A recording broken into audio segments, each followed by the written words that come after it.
But first, starting today, it's going to cost you more to take your family to the Albuquerque Biopark Zoo. Tickets for adults are going from $7 to $10.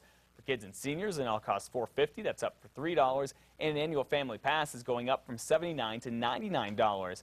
The city decided to increase these prices so the zoo can get a facelift, but at least one city councilor says the public should have had a say in how to raise this money. However, the city says if it wants to raise zoo ticket prices, it can.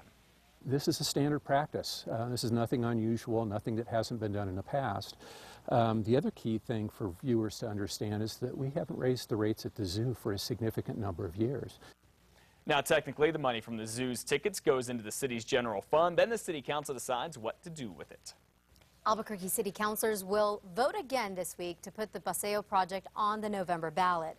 Councilors are set to vote on whether to approve the needed funding without public input tomorrow. If councilors fail to pass it, then the issue goes before voters. The Attorney General's office has decided that Albuquerque voters will be allowed to decide whether or not they want the city to allocate $50 million for the much-needed interchange renovation. If that bill doesn't pass and it has to go to the voters, then there will be a bill on the table also that would basically waive the ID for voters when they go to the voting booth. And the city's voter ID requirement would be eliminated because the state and county do not require voter IDs. Ruidoso Downs announces it is cracking down on horse doping. R.D. Hubbard, the majority owner at the Ruidoso Downs racetrack, said yesterday he'll be cracking down next season on trainers whose horses test positive for certain drugs. He's enforcing new rules that would result in a trainer having his or her stalls revoked if their horses test positive for certain drugs. Now, earlier this year, a New York Times investigation into illegal horse doping listed New Mexico as having the worst safety record in the U.S. If your kids go to Albuquerque Public Schools, they're going to start using fewer textbooks soon and more tech books or books online. The school board has approved an $11 million contract with a company that develops online learning tools, including videos, interactive lessons, and educational games. APS says these tech books are cheaper than buying the traditional textbooks, but not everyone likes this idea. Some teachers are concerned that a lot of kids don't have the internet at home. Well, a man from right here in New Mexico wants to be president of the United States. Go ahead and meet Russ Sipe. He used to be a statistician at Intel and just announced it. He's running for president. No, not now, but in 2016. Sipe wants to lead the country because he says today's politicians are not addressing the real issues. But before his name goes on the ballot, Mr. Sipe has a lot of work to do. I have to have a treasurer. I have to have a registered campaign committee with a bank account that files routine quarterly reports. Russ Sipe says, yes, he realizes it is a long shot. I do mean a long shot for him to win the election, but he's still going to give it his best shots.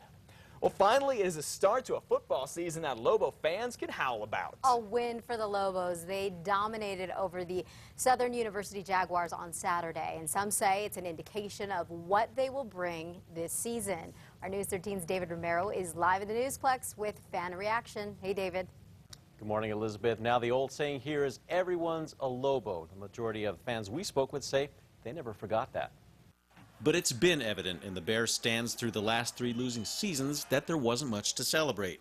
With a new season and a new coach, fans say they can see the new direction. I think it shows a lot of promise. Just the discipline that the team had, reading about it in the paper as far as the number of points that they were able to put on the board. Points on the board could also mean money in the bank for UNM athletics, which has been suffering in terms of money brought in by football fans. About 28,000 showed up for Saturday's game.